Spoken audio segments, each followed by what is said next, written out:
Mungkin ada beberapa hal yang patut diwaspadai ke depannya, mungkin utamanya bagi para pelaku usaha ya. Bukan hanya pelaku usaha, mungkin manajer juga, manajer pribadi ini juga rentan ya terhadap kasus tilap-menilap. Dan pada kasus yang akan kita bahas akhir-akhir ini sedang marak begitu ya terjadi dilakukan oleh kasir gitu. Ini juga artinya adalah orang-orang yang tentunya harusnya menjaga kepercayaan dari pemilik toko misalnya gitu ya. Nah, kalau dari Mas Aulia Akbar sendiri, sebetulnya fenomena seperti ini apa hal-hal yang Siapa yang bisa salah sih iya sebenarnya betul, gitu apa kan yang ya? harus kita pelajari?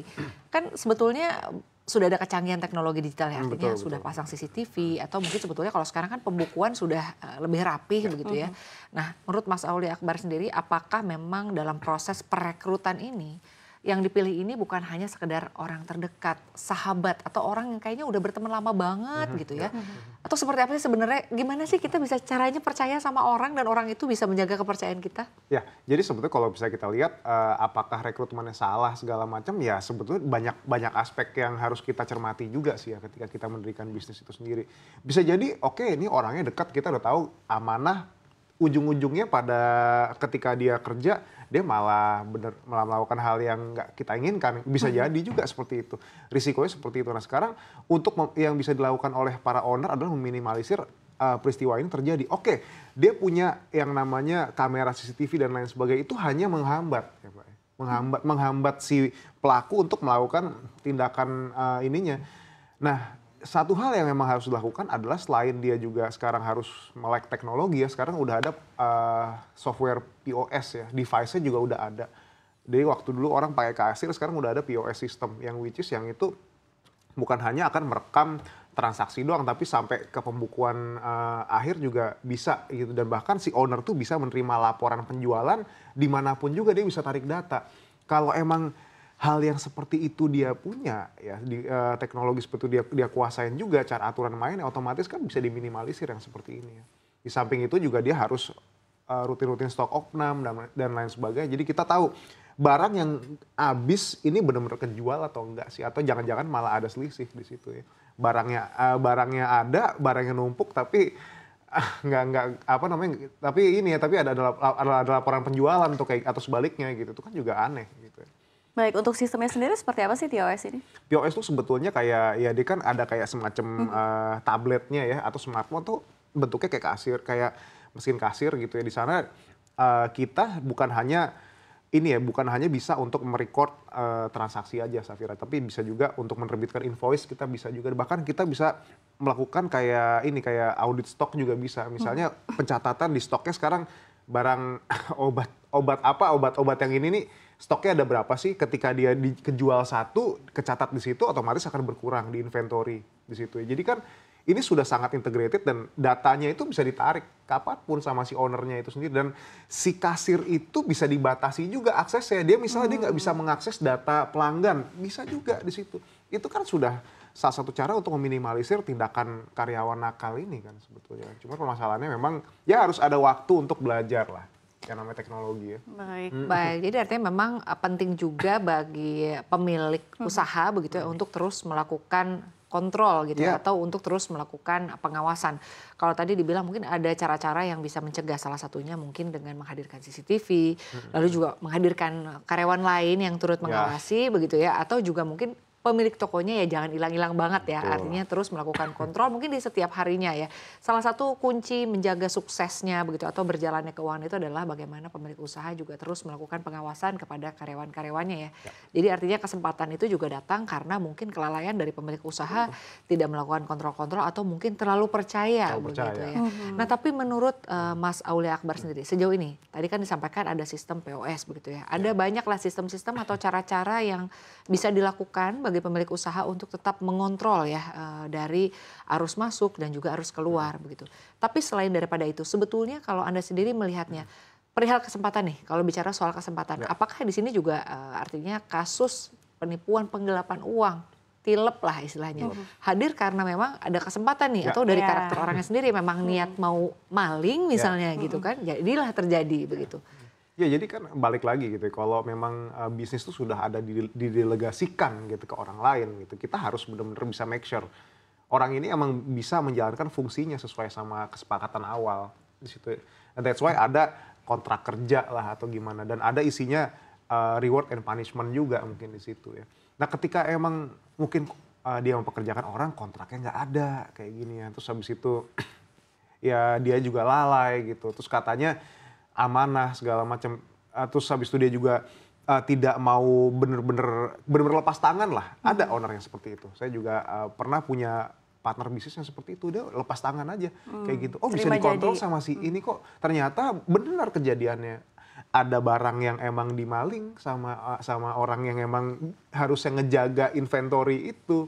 Lalu kasirnya main tilep uang gitu. Jadi kita sampai owner harus kasarnya gini, owner harus tahu deh potensi nakalnya karyawan di setiap divisi ini apa aja sih, dari kasirnya bagaimana, dari yang tukang jaga inventory gimana, bahkan kalau dulu kan mungkin saya di olahraga ya, jadi trainer itu nakalnya seperti apa sih, kayak misalnya dia buka jasa PT under table di situ kan. Nah itu kan juga sebetulnya udah menyalahi aturan. Kita punya sistemnya di sini ya, kita punya kayak jasa private trainer, tapi dia main under table, dia cari member-member di sana diajakin privat sama dia dengan harga yang sangat murah. Ya, berarti kan gym itu akan mengalami kekurangan ini, akan Pemasukan ya? Ya pemasukan akan ada potensi pemasukan yang loss di situ kan. Nah, yang kayak gitu-gitu owner harus tahu semua. Tapi kan kalau dari tadi kita ngomonginnya toko ya, antara toko atau apotik tadi ya, terus ada juga penipuan. Tapi ini kalau misalkan antar penipuan kayak misalkan PA antara ya, artis atau dan manajer. manajer, terus ada asisten dan Iya. manajer. Nah itu apakah perlu sistem POS juga atau seperti apa gitu ya? Atau ya. gimana nih? Karena biasanya itu kita dasarnya cuma trust aja ya, POS atau nggak dibawa dari orang kemana-mana terdekat ya. gitu. Itu gimana Mas Jadi Aulia? kalau sistem kayak itu kan lebih kepada jasa ya, bisnis yang sifatnya bukan jual-menjual barang gitu, karena kayak artis manajemen kan itu juga ibaratnya ada orang yang memang kita kontrak untuk dia ngurusin proyeknya si artis ini atau band ini, nanti dia dibayar dari sana. Kalau seperti itu konteksnya lebih kepada kesepakatan ininya sih, kesepakatan kerjanya antara si artis dan si manajernya itu sendiri, sama kesepakatan masalah pembayarannya dan lain sebagainya gitu kan. Bisa jadi juga kayak gitu juga sering ada aja gitu kan, dia nggak transparan gitu kan. Dibayar berapa sih? Ya ke manajer aja udah kayak gitu. Oke, memang akan ada margin pasti yang didapatkan ya. Sekarang ya manajer akan ngambil dari situ pasti ya. Cuman kan kita juga harus tahu, si artisnya juga harus tahu. Dan kalau memang ternyata banyak yang ditilep segala macam ya harus ada itu semacam punishment juga dari kesepakatan itu sendiri gitu ya. Artinya lewat jalur hukum lagi ya? Iya, jalur hukum udah satu-satunya kalau menurut saya. Jadi emang ketika membuat perjanjian ya pastikan tuh memang sudah benar-benar tidak melanggar syarat sah perjanjian itu gitu. Baik. Jadi ya. Baik, artinya memang tadi penting juga bagi kita untuk terus melakukan pengawasan. Memang ini susah-susah gampang gitu ya. Melihat orang kadang-kadang mungkin kita lihat orangnya sangat bisa dipercaya, sangat mampu mengerjakan pekerjaan-pekerjaan yang sudah kita delegasikan gitu ya. Tapi ternyata mungkin selalu ada celah bagi oknum yang ingin melakukan kejahatan, termasuk salah satunya adalah mungkin menggelapkan uang, nilep gitu ya. Kalau tadi di Safir tanyakan itu adalah kasus misalnya mungkin artis begitu di linknya mengakunya dengan jumlah sekian, tapi ternyata yang didapatkannya hanya sebagian saja, lalu sisanya diambil oleh manajer ya. Iya, tapi kalau dari kacamata Mas Aulia Akbar sendiri ya, melihat artinya fenomena tilep menilep ini ya, mungkin sudah banyak juga cara yang artinya dilakukan oleh pemilik usaha atau bagi seseorang gitu untuk menghindari dirinya terkena penipuan gitu. Ada nggak sih cara lain lagi selain daripada tadi udah ada POS gitu ya misalnya, atau bikin artinya pencatatan keuangan gitu, atau mungkin seperti apa lagi sih? Apakah kita harus galak dan menegangkan gitu ya? Selalu ada sidak gitu ya? Iya, tiba-tiba kenapa kita gitu. harus menjadi orang yang galak dan menegangkan Ya. agar orang tuh takut gitu, bahwa artinya ketika ia sebelum melakukan kejahatan mikir dulu gitu. Atau mungkin ada cara-cara seperti apa lagi sih itu yang menurut Mas Aulia Akbar penting nih selain daripada soal pencatatan keuangan? Ya sebetulnya gini, ketika si pengusaha itu yang benar-benar ngerintis bisnis dari nol gitu, let's say dia nggak punya karyawan sebelumnya, dia akan memahami benar-benar bisnis itu secara end to end.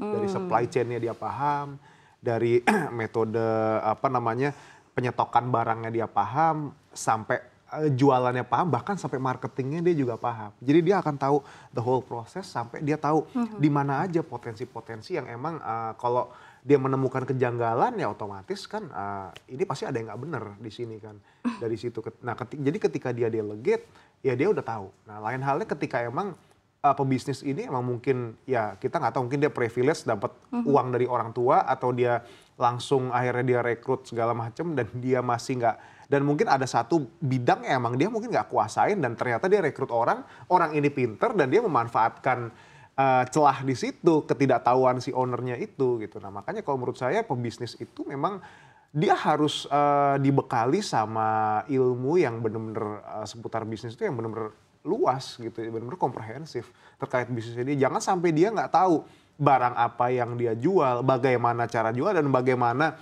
sistem supply chain-nya, kuantitinya.